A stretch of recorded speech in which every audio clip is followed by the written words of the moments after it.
ada UPKU-nya. Kalau tidak benar kita kritik, kita koreksi gitu. Itu siapa yang Muhammadiyah berwenang itu untuk mengoreksi meluruskan pandangan yang begitu? Sebenarnya itulah sebetulnya di Muhammadiyah ini kita belum punya itu. Kita sebuah organisasi modern tapi kita tidak punya namanya Majelis Syuro, tidak punya apa, tidak punya satu. Ini kalau saya mau lebarkan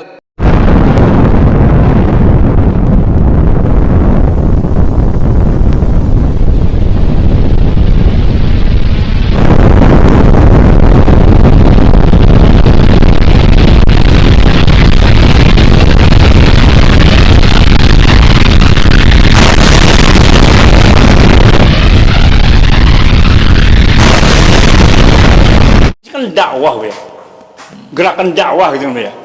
Ya kan dia tuh gerakan, makanya sekarang kalau gerakan ini kan tidak bisa sendiri ya, mesti berteman ya kan, berkawan beramai-ramai, ada teman, ada kawan ya kan, dan juga ada juga yang seperti kawan, seperti teman, padahal mungkin belum tentu teman gitu ya. Ini gimana gerakan dulu kita bahas dulu ya, kira-kira gimana? Iya, jadi begini. Bismillahirrahmanirrahim. Assalamualaikum warahmatullahi wabarakatuh. Ini mantap sekali pertanyaan Pak Satriawan. Muhammadiyah ini di dalam dokumen resmi Perserikatan itu jelas itu. Perserikatan ini adalah gerakan Islam. Perserikatan ini adalah gerakan Islam, dakwah amar ma'ruf nahi munkar, tajdid bersumber pada Al-Quran Sunnah. Itu kan itu prinsip itu. Itu sesuatu yang tidak bisa dirubah-rubah, diotak-atik gitu. Itulah yang Muhammadiyah. Kalau dia tidak lagi gerakan Islam, tidak lagi dakwah amar ma'ruf munkar, tidak lagi tajdid, tidak bersumber, itu bukan Muhammadiyah. Ya, Muhammadiyah itu indikatornya itu. Dia gerakan, dia dakwah amar ma'ruf munkar, tajdid. Sumbernya Al-Quran itu adalah indikator Muhammadiyah. Kalau itu tidak ada lagi, maka itu bukan Muhammadiyah. Nah, pertanyaan sekarang ini ketika bicara tajdid, ya, apa tajdid itu gitu. Nah, di Muhammadiyah difahami tajdid dalam bidang akidah dan ibadah, tajdid itu difahami sebagai tajrid. Tajdid itu mujaраdah itu artinya semata-mata, artinya memurnikan, purifikasi. Jadi itu dikatakan juga Muhammadiyah ini gerakan puritan, ya. Jadi tajrid memurnikan akidah. Jadi kalau di Muhammadiyah kalau bicara tajdid bukan memperbarui akidah, bukan memperbaharui ibadah, tapi memurnikan akidah ibadah sesuai dengan Quran dan Sunnah. Kenapa? Karena soal yang menyangkut dengan akidah itu kalau dulu pada prinsip tarjih itu kalau hadisnya itu harus yang mutawatir, sumber itu Quran. Kalau tidak hadis yang mutawatir, hadis yang ahad walaupun sahih itu nggak diterima. Nah, dalam soal-soal yang menyangkut dengan masalah-masalah yang menyangkut akidah, begitu juga ibadah. Apalagi ibadah-ibadah yang ta'abudi. Ibadah yang ta'abudi itu prinsipnya al-aslu fi ibadah tauqif wal ittiba. Asal pada ibadah itu tawakuf, diam, tidak melaksanakan sesuatu, lalu ittiba, ada perintah baru diikutin. Seperti contoh yang dicontohkan Rasulullah SAW itu. Tapi dalam soal-soal yang menyangkut muamalah itu baru ada tajdid. Itu ada baru pembaharuan pemikiran. Itulah yang Muhammadiyah misalnya mengembangkan sekolah, itu namanya tajdid dalam bidang muamalah. Karena dalam bidang muamalah selain akidah dan ibadah itu disebut dengan al-asya. Al-asya itu ada kaidah mengatakan al-aslu fi asya ibahah hatta ata dalilu ala tahrimi. Segala sesuatu itu hukumnya boleh selama ada dalil yang mengharamkannya. Belum ada dalil mengharamkannya boleh. Tapi dalam soal akidah ibadah ini soal-soal yang sudah harga mati. Tidak ada ini lagi apa? Harus ada Al-Quran dan Sunnah gitu, Pak. Kalau ada yang mengatakan bahwa dalam akidah itu tajdid bagaimana? Oh, tajdid apanya mau ditajdidkan itu? Kalau tajdid itu apanya mau ditajdidkan? Apa kita mau mengikuti misalnya Tuhan mau dipersonifikasi, Tuhan mau digambarkan seperti apa gitu, atau membatasi wilayah Tuhan? Karena Tuhan bagi Muhammadiyah sesuai dengan keyakinan kita, Tuhan itu adalah sifat zat yang sempurna, yang mempunyai sifat sempurna, nazhun an kulli nawaqis. Tidak ada sedikit pun kekurangan, karena Allah tidak bisa dipersonifikasi, Allah tidak bisa dibicarakan lagi. Sesuatu yang menyangkut dengan masalah atikat ketuhanan itu sudah ada garisnya, sudah ada petunjuk-petunjuknya. Nah, ini masalahnya Buya, kan banyak sekarang orang-orang kita yang berpikir bahwa tajdid itu meliputi akidah, ibadah. Oh, itu barangkali sudah dan itu tidak sesuai dengan dokumen resmi perserikatan. Muhammadiyah kita sudah tidak menyebutkan seperti itu. Kita sudah boleh baca nanti. Muhammadiyah ini kan kalau kita bicara Muhammadiyah, ukuran itu kan dokumen resmi perserikatan. Kita berangkat dari Mukadimah Anggaran Anggaran Muhammadiyah, matang keyakinan cita hidup Muhammadiyah, kemudian kepribadian Muhammadiyah, kita perjuangan Muhammadiyah, kemudian perubahan hidup Islami warga Muhammadiyah. Itu landasannya apa Buya? Landasannya apa itu? Apa tuh? Ini banyak orang bertanya, seperti matan keyakinan Muhammadiyah, kemudian cita-cita Muhammadiyah, akhlak Muhammadiyah. Itu landasan yang dipakai oleh Muhammadiyah apa? Itu sebetulnya kan begini, hal-hal yang itu kan ini gerakan itu perlu ada ideologi, ada garis-garis besar yang dilalui, langkah-langkah kebijakan. Nah ini kan itu yang dibuat, dirumuskan oleh musyawarah, oleh muktamar, oleh tanwir. Dalam bidang akidah ini seperti apa, dalam bidang ini seperti apa. Itu yang dirumuskan, seperti misalnya pedoman hidup Islami warga Muhammadiyah. Bagaimana kita hidup secara pribadi, dalam rumah tangga, dalam organisasi, dalam berbangsa dan bernegara. Hal-hal yang itu yang kemudian dirumuskan demikian rupa, dan ini semua bersumber kepada Al-Quran dan Sunnah. Jadi ditetapkan sebagai apa? Sebagai misalnya guidance, sebagai petunjuk. Ya, katakanlah kalau dalam soal direction voyus, bagaimana kita menata laksana kehidupan organisasi ini sesuai dengan prinsip Quran dan Sunnah. Ya, kaitannya sekarang Buya dengan paham-paham yang di luar, bagaimana sikap Muhammadiyah memahami paham-paham di luar Muhammadiyah? Ya, sebetulnya begini, Muhammadiyah itu sebetulnya sebagai gerakan Islam, dia bisa bekerjasama dengan kelompok manapun. Itu bisa. Sesuai dengan kepribadian Muhammadiyah itu mengatakan, salah satu sifat Muhammadiyah itu bisa bekerja sama dengan kelompok manapun dalam rangka mengembangkan Islam. Tentu dalam hal ini, tentu harus dipahami sebagai tidak keluar dari prinsip dan manhaj kita. Misalnya kita mau bekerja sama dengan kelompok yang tidak mungkin, tentu bertentangan dengan prinsip-prinsip dan manhaj kita. Misalnya Muhammadiyah gerakan yang memurnikan akidah, lalu kita bekerja sama dengan gerakan yang jelas-jelas merusak akidah, itu tidak mungkin. Ya, misalnya Syiah itu kan sudah jelas itu. Ya, misalnya Syiah, misalnya mulai dari awal saja dia sudah mulai menanamkan permusuhan, ya, mengkafirkan sahabat, memurtadkan sahabat, memusuhi isi-isi Rasulullah. Malah Hafsah dan Aisyah dianggap wanita jahat, kemudian masuk neraka. Kemudian Aisyah malah dianggap dituduh wanita berzina. Kemudian malah juga waktu Hajjatul Wada itu Nabi Muhammad sudah dianggap demisioner karena turun ayat yang menyangkut dengan ada perintah untuk menyampaikan itu dan segala macam. Kemudian ghadirkum begitu kan. Dan bagi mereka sebenarnya sikap Muhammadiyah itu yang terhadap si ini yang bagaimana? Sebetulnya di Muhammadiyah sebetulnya kan itu sudah ada, katakanlah waktu Pak Yunahar Ilyas dulu itu kan Muhammadiyah, malah Pak Yunahar Ilyas yang mentangan dulu dengan Pak dari Muhammadiyah juga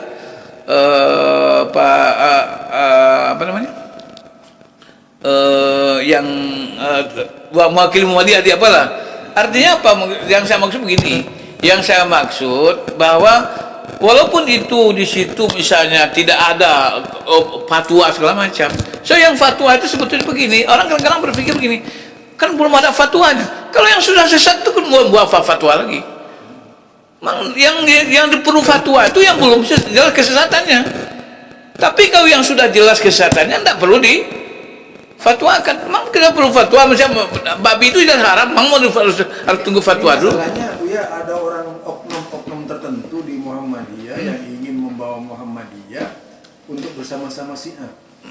Ya, kalau itu kan sudah jelas bahwa dulu waktu Pak Yunahar Ilyas masih hidup, beliau aktif sebagai ketua umum, itu beliau sudah mengeluarkan penyimpangan Syiah, artinya mewaspadai penyimpangan Syiah. Nah, ada lagi yang mengatakan begini, Syiah itu cuma menyimpang dan sesat. Ya, apa bedanya menyimpang dan sesat? Kan hubungan kausalitas itu. Sesat itu kena menyimpang. Kalau menyimpang berarti sudah sesat. Kalau tidak menyimpang, sudah sesat dia. Jadi kalau ada yang mengatakan cuma menyimpang saja lalu tidak sesat, nah ini aneh ini berpikirnya. Memang menyimpang itu kenapa menyimpangnya? Justru sesat itu karena menyimpang. Jadi maka saya buat di status saya itu istilah penyimpangan itu kesesatan. kesesatan. Ya, karena itu tidak mungkin ya ada pemikiran itu pemikiran sesat namanya. Cuman bahasanya menyimpang itu mungkin menyimpang itu sebab kesesatan. Tapi itu hubungan apa? Hubungan yang kausalitas, korelasinya kuat. Orang itu menyimpang karena sesat. Ya, sesat itu karena dia menyimpang. Jadi kalau bicara menyimpang dari segi akidah itu sesat namanya. Ini bagaimana menyikapi sikap-sikap orang-orang di luar Muhammadiyah yang ingin menyelundup di Muhammadiyah, terutama Syiah ini, Bu ya? Yang disinyalir cukup banyak ini. Tentu begini, Muhammadiyah sebuah organisasi yang sudah tua berpengalaman, tentu harus kembali kepada prinsip-prinsip organisasi, kaedah-kaedah yang sudah ada, dokumen-dokumen resmi perserikatan. Di Muhammadiyah ini jangan mengikuti pemikiran oknum-oknum orang-orang tertentu. Muhammadiyah ini bukan apa yang kita pikirkan. Ya kalau kita bicara tentang suatu Muhammadiyah harus ada rujukannya resmi. Saya bertanggung jawab. Kalau saya mengatakan itu, saya bertanggung jawab. Kalau saya salah, saya bisa berani dipecat di Muhammadiyah. Itu. Jadi tidak bicara-bicara apa kita, tidak bicara karena ke apa? Karena kita ingin menjaga Muhammadiyah ini. Muhammadiyah sudah 100 tahun. Iya, perjuangan Muhammadiyah ini jangan kita mengkhianati perjuangan pendahulu-pendahulu kita yang sudah payah berdarah-darah ini. Apa namanya? Air mata darah ini, berdarah memperjuangkan apa ini? Iya, luar biasa. Coba bayangkan ketika dulu dihajar, dikejar apa kita pemimpin kita ini pada waktu pertama ketika rimba raya hutan belantara TBC ini masih luar biasa kan? Kalau sekarang orang bicara kenyang ya, Bu ya? Hah? Udah kenyang ya? Udah kenyang kita. Nah, sekarang kita mau mengkhianati itu saya bertanggung jawab saya. Saya tidak pikir macam-macam. Saya sudah umur 3 tahun. Saya sudah 50 tahun bergelut, bekerja dan berjuang sama Muhammadiyah. Saya hampir semua dokumen resmi itu saya sudah baca. Jadi ada tokoh tertentu, Bu ya, di tubuh Muhammadiyah yang mengatakan kita tidak usah nyebut namanya. Jadi mengatakan bahwasanya Syiah dengan Sunni itu sama. Gitu. Oh, itu barangkali perlu belajar lagi tuh tokoh tuh. Samanya segi apa coba? Walaupun profesor. Ya, orang Muhammadiyah itu mengatakan begini. Muhammadiyah itu mereka mengatakan Quran itu belum sempurna. Muhammadiyah juga mengatakan Quran belum sempurna. Mereka mengatakan Abu Bakar itu murtad, memang kita juga mengatakan murtad. Mengatakan Aisyah itu ada, memang kita begitu juga. Mereka mengatakan imam-imam mereka itu maksum, apa kita juga Muhammadiyah juga? Apa yang sama coba? Katanya mereka ini, Bu ya, syahadatnya sama. Gimana? Apa yang syahadatnya sama? Syahadatnya 3. Kan? Syahadatnya tidak hanya asyhadu la ilaha illallah, asyhadu anna Ali. Oleh Allah. Keyakinan Al-Qur'annya beda. Beda. Mereka punya iman dan di Quran sekarang ini belum sempurna. Apanya yang sama coba? Kita mau debat dengan mereka, apa yang sama? Coba tunjukkan yang sama itu. Rukun iman ditajdid sama mereka. Dijedid mereka. Kacau ya. Ya, rukun iman juga beda. Jadi itu perlu. Jadi orang Muhammadiyah, kader-kader Muhammadiyah yang masih komitmen dengan ideologi Muhammadiyah harus kritis. Harus kritis. Yang lain-lain pun juga, pimpinan yang lain juga harus berbicara. Dalam soal akidah ini tidak ada UPKU-nya. Kalau tidak benar kita kritik, kita koreksi gitu. Itu siapa yang Muhammadiyah berwenang untuk mengoreksi, meluruskan pandangan yang begitu? Sebenarnya itulah sebetulnya di Muhammadiyah ini kita belum punya itu. Kita sebuah organisasi modern tapi kita tidak punya namanya Majelis Syura, tidak punya apa, tidak punya satu. Ini kalau saya mau lebarkan pembicaraan kita ini kan misalnya eksekutifnya, legislatifnya sama yudikatifnya sama, orangnya itu aja, ya kan? Misalnya Tanwir ini kan, yang Tanwir itu kan musyawarah nih, legislatif ini, tapi anggotanya orang eksekutif semua kan gitu. Jadi pimpinan semua dari jadi mestinya kan kalau di tempat lain itu kan ada misalnya ada tamfidiyahnya ada. Jadi kalau misalnya tamfidiyah ini salah-salah langkah, salah-salah omong, salah-salah apa, ada nanti yang apa ya yang merusi, yang meluruskan. Kalau kita nggak ada, Pak. Jadi bagaimana mengatasi orang-orang yang tidak ahli di Muhammadiyah ikut berbicara? Ya, ya bagaimana ya kalau dia misalnya tidak ahli ikut bicara, itu berarti kan sebuah apa namanya itu? Berarti orang tuh nggak mengukur dirinya. Sebetulnya kalau dia ada ahli yang bicara gitu. Kalau nggak ngerti, ya jangan bicara. Ya, ini berkaitan dengan syiah tadi, Bu ya. Jadi banyak sekali di kita, walaupun mereka ini tidak menguasai, ikut bicara juga. Gitu. Ya, jadi kan begini. Kalau kita ini kan bicara, ini kan kita sudah baca nih.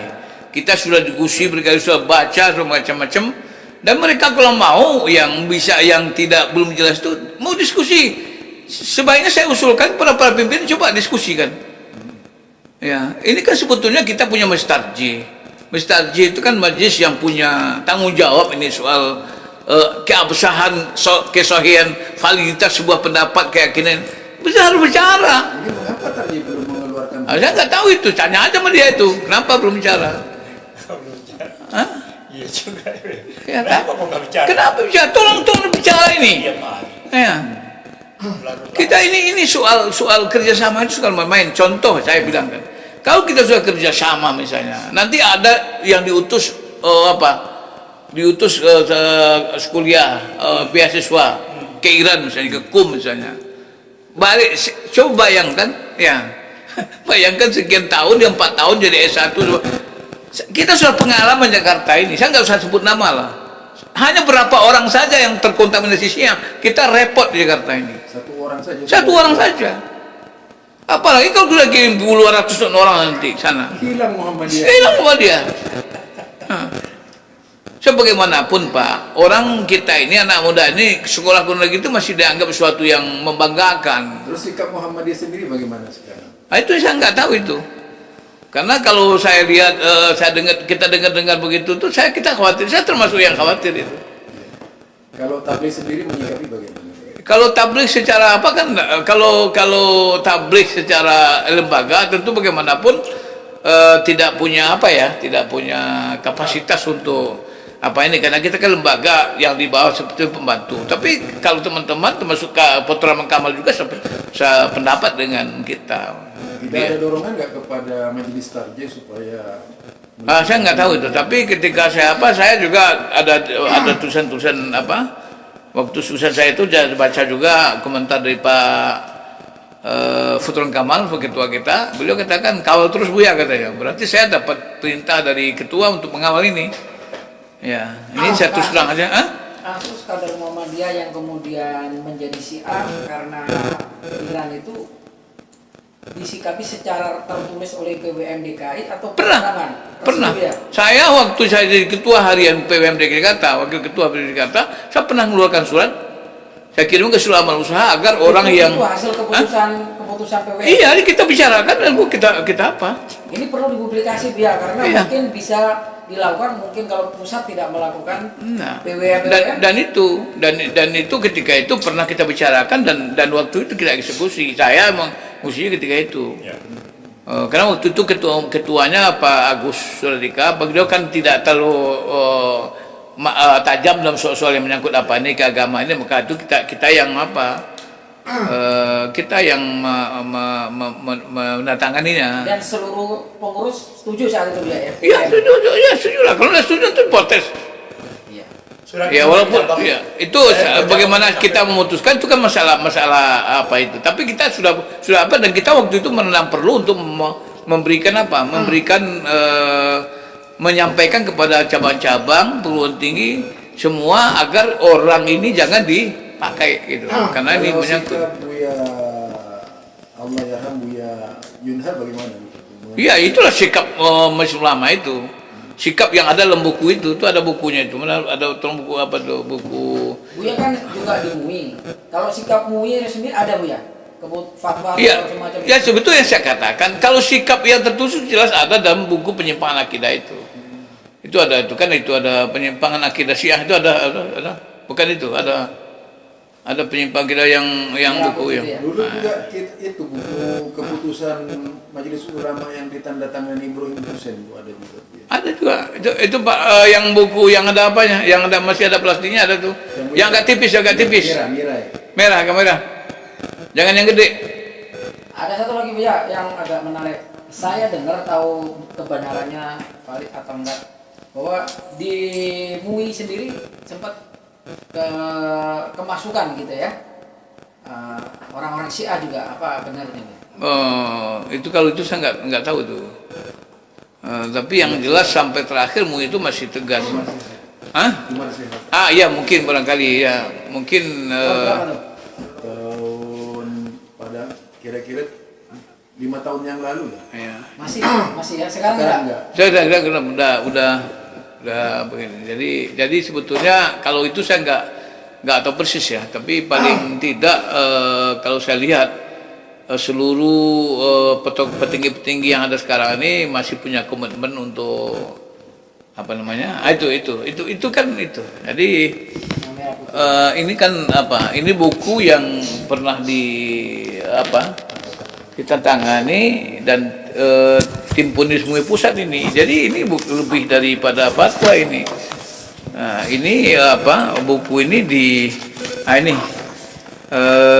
diterbitkan, kemudian ini pengantarnya oleh Pak Yunalias dan Pak Amir Syah Tabunan yang sekarang kali. Tahun berapa? Iya. Ya? Ini tahun berapa itu? Tahun 2013.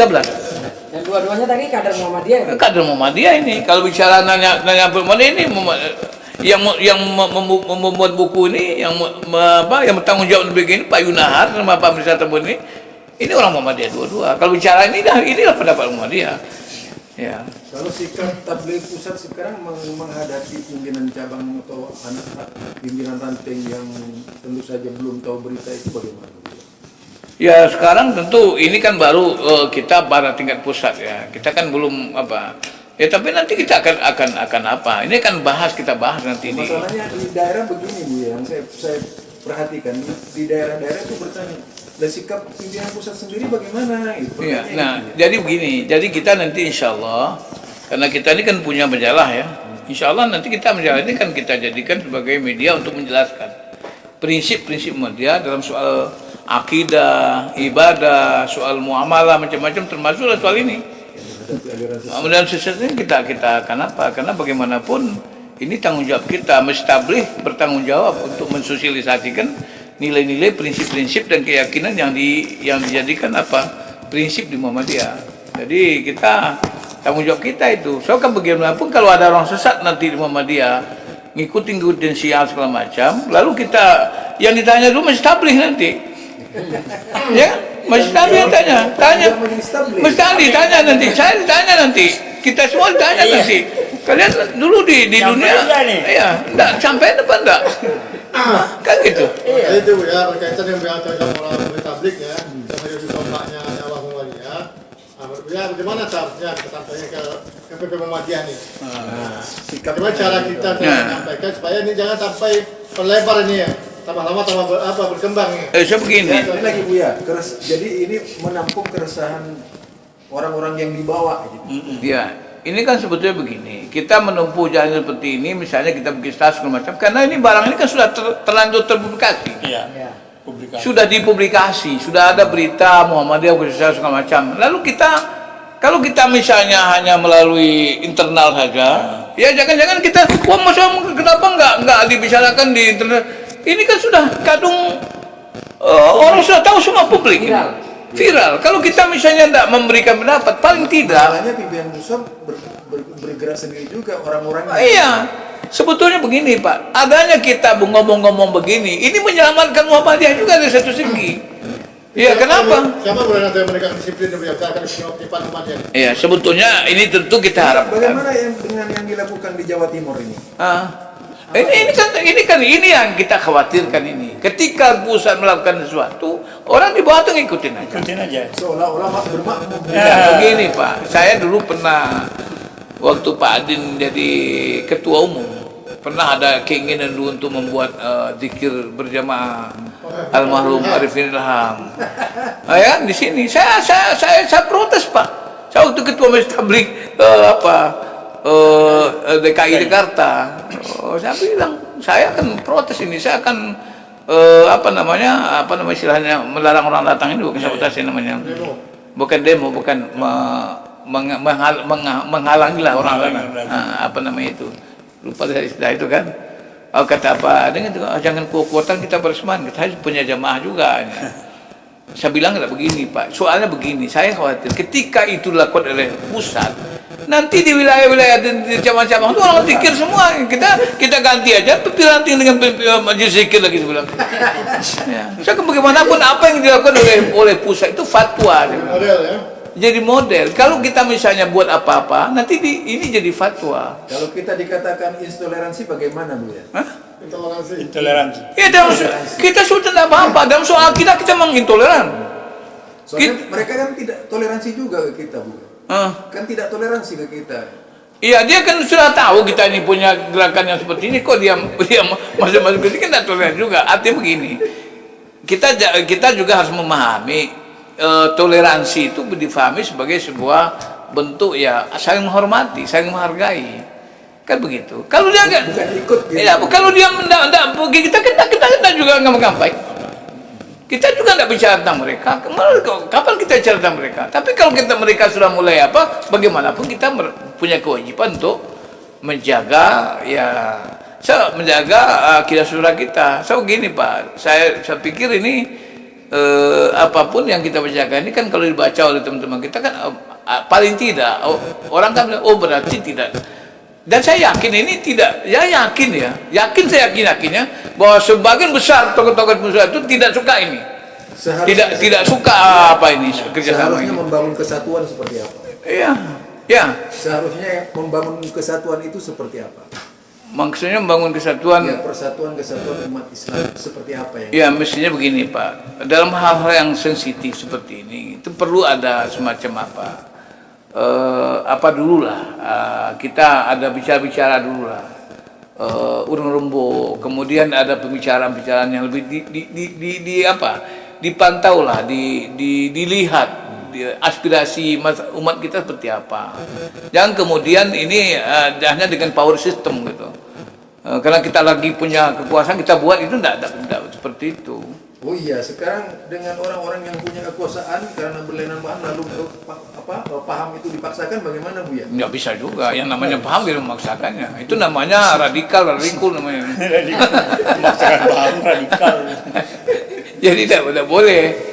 Ya kita harus apalagi di Muhammadiyah ini kan kita punya egalitarisme, egaliter gitu. Jadi semuanya itu kolektif kolegial. Di Muhammadiyah kan kolektif kolegial. Saya mau tanya dulu, mang kalau ada sudah ada nggak apanya? Oh kan ada dulu, perlu ada dialog semacam di hasil utama. Dialog juga dialog, bukan kerjasama dan memutuskan. Kita harus melihat. Dan yang jelas Pak, kita harus hitung Pak. Maslahatnya dan mafasidnya itu harus kita hitung. Apapun dengan siapapun tidak sama, harus kita hitung masalah dan mafasidnya. Ketika mafasidnya lebih besar, ya maka darul mafasid muqaddamun al jalul masalih. Menurut kerusakannya itu yang lebih utama. Ya seperti mengharamkan khamar itu ada. Mungkin ada plus minusnya, ada positifnya, tapi ismuhuma akbaru min nafihima. Sesuatu yang mudaratnya lebih besar daripada itu jadi haram. Oke lah misalnya kita kerjasama dengan ada manfaatnya. Misalnya begini manfaatnya.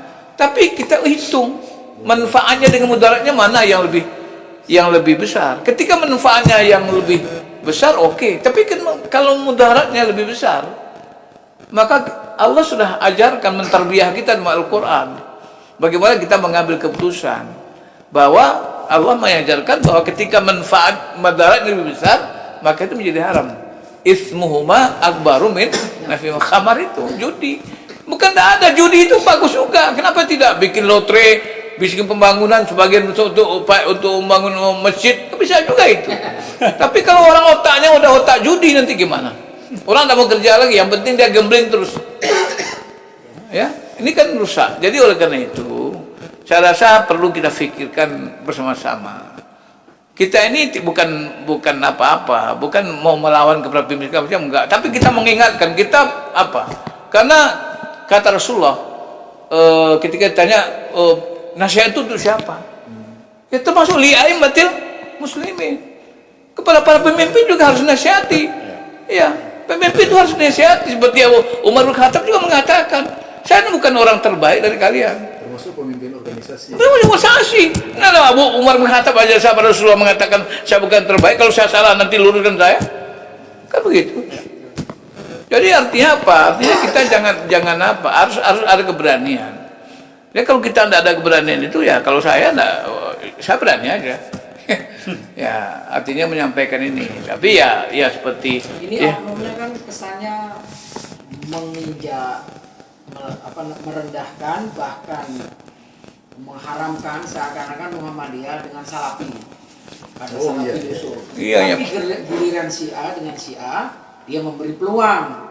Padahal orang NU sendiri, Profesor yang Uin itu, tokoh NU, Sunan Ampel, menganggap Wahabi itu Ahlussunnah. Kalau Ahlussunnah kan pasti satu rumah lah katakanlah. Sementara si A bukan Ahlussunnah. Kan kalau ada kader atau oknum Muhammadiyah seperti ini bahaya juga ini. Iya, jadi benar tuh yang Eri bilang itu. Jadi coba kadang-kadang kita lihat seolah-olah kita dengan kelompok-kelompok kayak Salafi, PKS, apa namanya? Apalagi namanya? Wahaboy sekarang. Bukankah dulu kan pernah bekerja sama antara Salafi dan Muhammadiyah itu ya? Nah kan sebetulnya kalau Muhammadiyah itu kan Salafi. Iya. Ya sebetulnya kalau saya pun pernah mengatakan berteman-teman Salafi itu, Muhammadiyah ini belum ada Salafi, ini Salafi duluan ini. Artinya kalau bicara pemurnian akidah itu cuman cara mereka dengan cara kita beda dikit itu aja. Dia dulu ada mendinamisasi. Iya, kalau kita dulu tuh Salafi kan bukan nama organisasi, boleh bukan siapa saja. Ini kan Salafi itu kan semacam sifat lah, semacam sifat. Bahwa ini ada Salafi itu artinya kita berpegang kepada ajaran-ajaran yang original lah, artinya yang dari Quran Sunnah sahabat kan itu yang Salafi. Wana ashabi saya dan sahabat saya yang apa gitu maka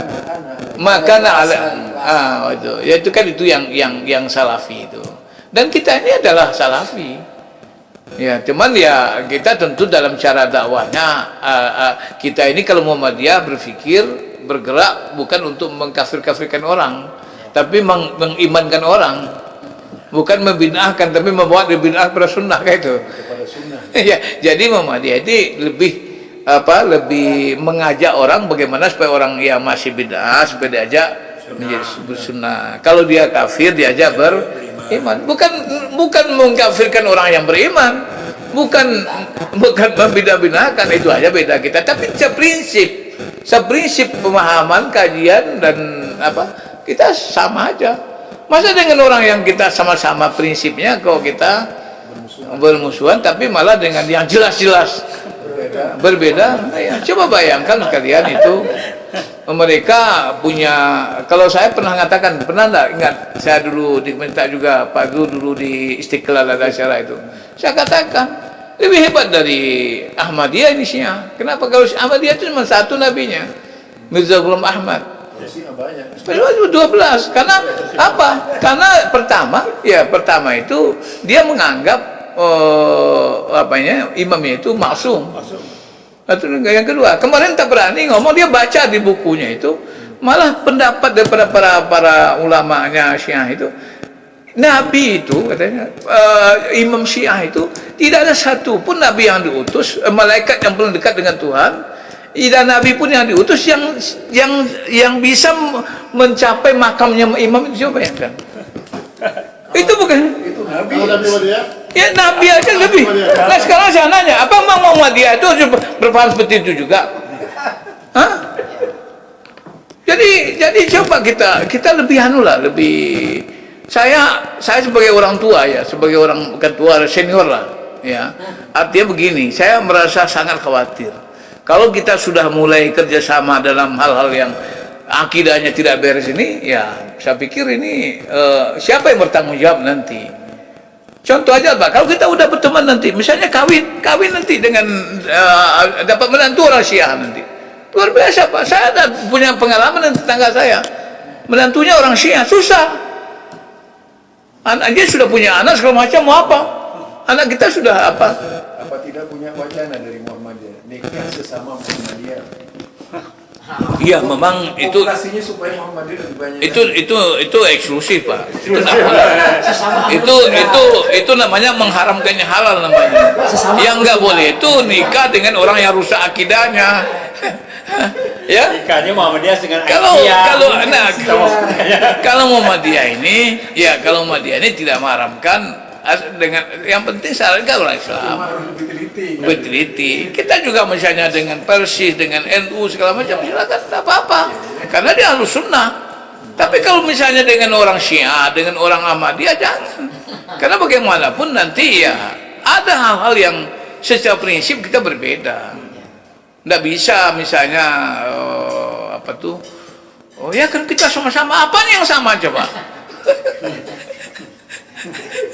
jadi dari prinsip itu, kalau kita buat nomornya itu banyak, paling tidak puluhan lah apanya itu, bedanya itu sangat banyak.